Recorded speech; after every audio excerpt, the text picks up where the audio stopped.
Internetke ошондой карындаштарыбыз чыгып кетишти, жоолукту кийип, сүйлөшүп, музыкаларды коюшуп, бул туура эмес. Аял, урматтуу аялдар эч качан эркектердин алдына чыгып сүйлөбөйт.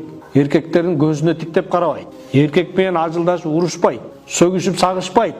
Имандуу аялдар, абройлуу аялдар, түптеги бар аялдар, ак сөөк аялдар, сабаттуу, адептүү аялдар. Той топордо чыгып алып бийлебейт чалдар менен. Жалжаңдабайт. Кантип ошо аялыңды кое берип коесуң?